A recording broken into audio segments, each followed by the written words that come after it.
Taste the Daily. Ranipet மாவட்டம் அரக்கோணம் அருகே இளம்பெண் தூக்கிட்டு தற்கொலை செய்து கொண்ட சம்பவத்தில் சந்தேகம் இருப்பதாக கூறி அவரது உறவினர்கள் காவல் நிலையத்தை முற்றுகையிட்டனர். திருமால்பூர் பகுதியைச் சேர்ந்த வினோத் என்பவர் ஆன்லைன் சூதாட்டத்தில் பணத்தை இழந்ததில் மனைவி கௌசல்யாவின் 15 சவரன் தங்க நகைகள் மற்றும் புதிய இருசக்கர வாகனத்தை விற்றுவிட்டதாக கூறப்படுகிறது. இதனால் தம்பதிக்கிடையே தகராறு ஏற்பட்டு வந்த நிலையில் கௌசல்யா வீட்டில் தூக்கிட்டு தற்கொலை செய்து கொண்டார். இந்நிலையில் அவரின் இறப்பில் மர்மம் இருப்பதாக கூறி அவரது உறவினர்கள் காவல் நிலையத்தை முற்றுகையிட்டனர். அவங்க போலீஸ் இதோ விசாரிக்கிறோம் டிஓ விசாரிப்பாங்க எல்லாமே பண்ணுவோம்னு சொல்லி எல்லாமே விசாரிச்சாங்க.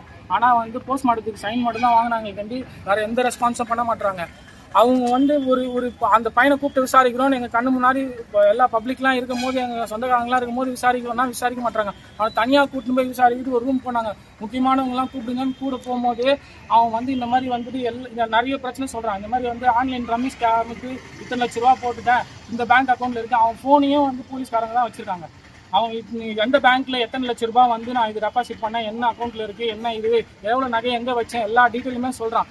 அதை எல்லாமே அவங்க கேட்டுக்கிறாங்களே கண்டி அதை பற்றி எந்த ரெஸ்பான்ஸும் பண்ண மாட்டாங்க.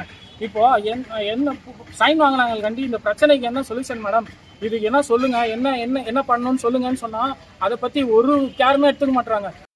திருவண்ணாமலை மாவட்டம் ஆரணி அருகே குடிநீர் பிரச்சினை குறித்து எழுப்பிய கேள்விக்கு மண்டல துணை வட்டார வளர்ச்சி அலுவலர் உதாசீனப்படுத்தி பேசுவதாக பொதுமக்கள் குற்றம் சாட்டியுள்ளனர்.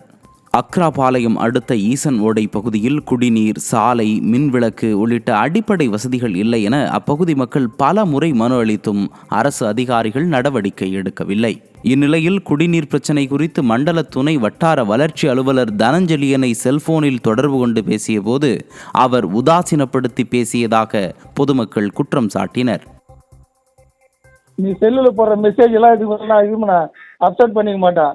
நீ முதல்ல யாருன்னு எனக்கு தெரியணும். நீ நேரில் மனு கூடியதா இருந்தாலும் நீ இது மேலே ஃபோன் பண்ணினா கூட நான் எடுக்க மாட்டேன்.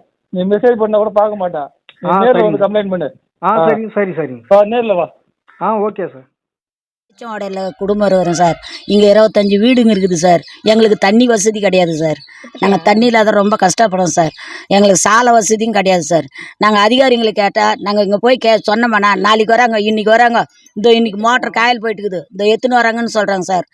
மறுபடியும் எங்களுக்கு அந்த முயற்சி எடுக்க மாட்டேன்றாங்க சார். நாங்கள் இங்கே தண்ணி இல்லாத ரொம்ப கஷ்டப்படுறோம் சார்.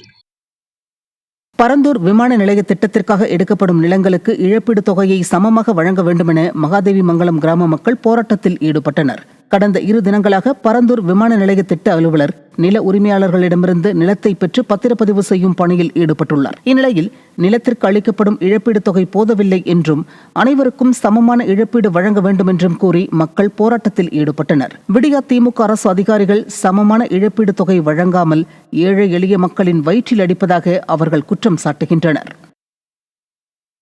தஞ்சாவூர் மாவட்டம் செல்லப்பன்பேட்டை கிராமத்தில் குளத்தில் மூழ்கி சிறுவர்கள் 3 பேர் உயிரிழந்த சம்பவம் சோகத்தை ஏற்படுத்தியுள்ளது. திருவேங்கட உடையான்பட்டியைச் சேர்ந்த பாலமுருகன், மாதவன், ஜஷ்வந்த் ஆகிய 3 சிறுவர்கள் பள்ளிக்கு சென்றுவிட்டு செல்லப்பன்பேட்டை கிராமத்தில் உள்ள குளத்தில் குளித்துள்ளனர். அப்போது எதிர்பாராத விதமாக 3 நீரில் மூழ்கி உயிரிழந்தனர். ஒரே கிராமத்தைச் சேர்ந்த 3 சிறுவர்கள் நீரில் மூழ்கி உயிரிழந்த சம்பவம் சோகத்தை ஏற்படுத்தியுள்ளது.